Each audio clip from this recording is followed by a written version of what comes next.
Was on, ladies and gentlemen. My name's Ross, I like games, and today we're doing a little bit of a follow-up, so to speak. A few days ago, I brought you news that some of the four horsemen decks over on eBay were attracting $200. And to correct a couple things that people mistakenly took from the video, though I suspect these people may not have watched the video, these were actual sales. These were not people listing the decks for $200. These were people buying the decks for $200. The other thing, and I think this is incredibly important to point out for any new game like Keyforge, we don't have a clue right now. We have no idea if these horsemen are actually good. They're getting a lot of hype, we'll talk about them in a moment, but it doesn't matter how much hype something's getting, it doesn't matter how good something looks. We are in the early stages of a game. We've had a few release tournaments, and they were fun. I assume I didn't have any anywhere near me, but I've heard from other people that they were fun. But we've not had lots of tournaments. We've not been collecting lots of results. The Keyforge website and app are clearly going to be collecting results, and we're going to be able to see the win rate of decks. And when we have a lot of tournaments, and when we can see the win rate, we are going to know how good particular decks are. And we're going to be able to run the numbers and see if horseman decks are better than others. For the moment, we don't exactly know.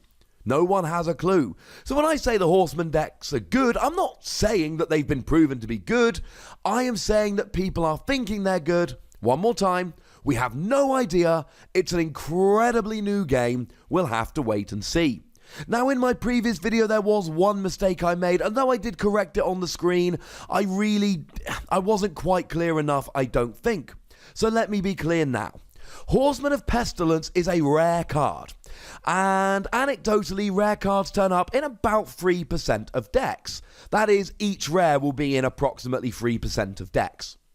Now, Horsemen of Death, Horsemen of Famine, and Horsemen of War, these are special rare cards. That is not to say that they are super duper rare. They always come with Horsemen of Pestilence. To put it another way, they essentially are one rare that take up 4 spots in a deck. If you get Horsemen of Pestilence, you're getting the other 3 Horsemen. And to be clear, these decks are still attracting quite a bit of publicity. People are still liking them. There is a deck which has been open and used, it's not even sealed, which is on eBay at the moment, and the current bid with about 3 days remaining is 75 English pounds. That is $96.46 at the current exchange rate. Well, turns out someone out there had a double horseman deck. That is to say, they didn't just get one Horseman of Pestilence, they got 2, which means they then get 2 Horsemen of Death, 2 Horsemen of Famine, and 2 Horsemen of War. That is to say, 8 of the 12 cards they got for the Sanctum House were Horsemen. And this deck actually sold, this isn't listed, this is actually sold for £1,652. It was an English listing. In American money, that's $2,124.72. That's right, ladies and gentlemen. A deck which retailed and was bought for $10 has been resold for over $2,000. Although, to be fair, that could actually have been a bargain. If we assume that there are horsemen in 3% of all decks, which again, it's anecdotal, we can no longer search by card on the website. So let's just, for argument's sake, say that horsemen come in 3% of decks. That means getting a horseman and another horseman in the same deck, instead of a 3 in 100 chance, you've got a 9 in 10,000 chance of getting double horsemen. Which means, at $10 a deck, you would be expecting to pay $11,111.11 in order to actually pull a double horseman deck organically. So maybe under those circumstances, this is a little bit of a bargain? Yeah, this is like 200 times what the decks are initially sold for. Now, here's the thing about Keyforge. As I'm sure most of you know by now, it is a unique deck game. There is no improving deck, there is no trading cards or any of that rubbish. You buy a deck, that is your deck.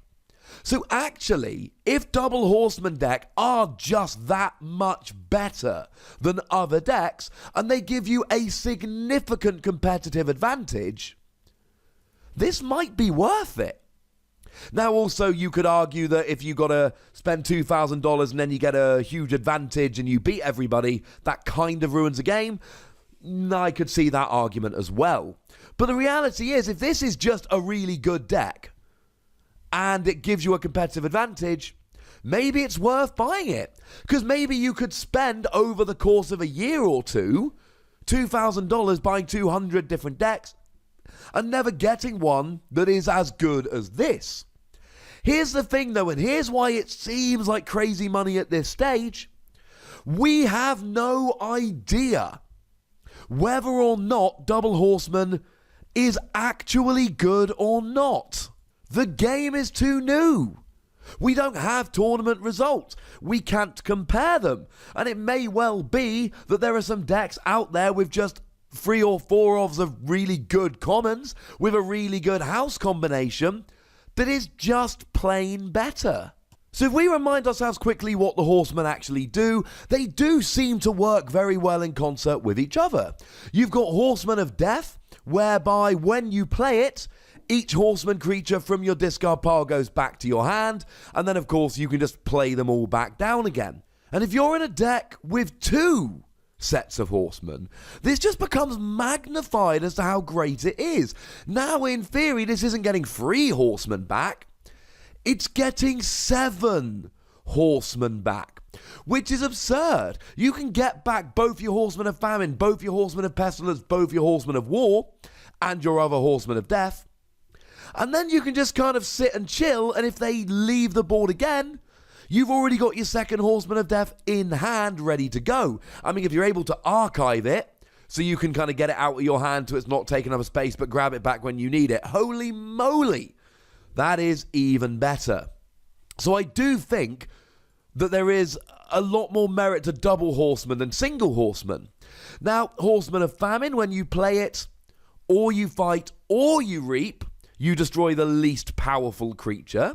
And given that the horsemen are all 5 power, it's unlikely to be them. But then again, you don't have to play it down. You don't have to fight or reap if you're worried about destroying one of your own creatures. We got Horsemen of Pestilence, which deals 1 damage to each non-horseman creature when you play it and when you fight and when you reap. Although as a side note, right, he's clearly riding a frog, not a horse, so slight issue with that. So you're just spreading a whole bunch of damage around, and bearing in mind you're taking out weak creatures with Horsemen of Famine, and then Horsemen of Pestilence is also spreading damage around, so you're going to be taking them out left, right, and centre. And then as if that wasn't good enough, Horsemen of War, when you play it, for the remainder of the turn, each friendly creature can be used as if they were in the active house, but only to fight. So you can be using creatures from your other houses to fight when you play this one down. And again, having 1 Horseman of War, kind of good, but having 2 Horsemen of War means that you can be doing this, well, twice as often, somewhat obviously. I still can't sit here and tell you that a double horseman deck is worth 200 times your average Keyforge deck. I just can't say that. What I can tell you is people are hyped about this. And the chances of drawing one, we went through the maths a minute ago, are so low that actually if you really want a double horseman deck, paying $2,000 is probably the best way to go about doing so. Of course, if we look at the other 2 houses, it's not like this deck is exactly teeming with rares. I mean, what we see here is an Overlord Grekking in Dis, and nothing in Shadows. Although I've been playing a lot of Keyforge lately, and actually Shadows is a great little house for stealing Ember and all of that malarkey. I mean, we do see a Noddy the Thief here, which is quite nice. And Dis is really quite good as Disruption. And I do have to give a little shout out there to Ember Imp. Your opponent cannot play more than 2 cards each turn. It's brilliant. Although, to be fair, Horsemen of Famine will probably end up taking that out, which is a little bit sad. Maybe it's an amazing deck, maybe it's not. Maybe horseman decks will be defining the meta. And if horseman decks are defining the meta, then surely double horseman decks have got to be even better. Either way, the fact that people are willing to spend this much money this early on in the game, that to me was interesting enough to go and make a video about it. And like I said in my previous video, we don't know what's going to happen with this. As we get more and more tournaments, more and more prizes, I'm assuming national championships, we don't know. Maybe even a world championships. You better believe that there are people out there that would be willing to pay a few $1,000s for a deck that would give them a significantly increased chance of winning the world championship. But I've said enough on this topic now. I think it's over to you lovely ladies and gentlemen. Do let me know what you think of the Horsemen. Let me know if you think this seems like a sensible idea to pay this much for a deck. Go nuts, but please do remember the most important rule of all. Be nice, would ya? And then make sure you like this video, subscribe to this channel, and follow me on Twitter @the Wossy. But by far the most important thing as always is to look after yourselves until next time. Thank you very much for watching. My name's Ross, and you've been watching Wossy Plays.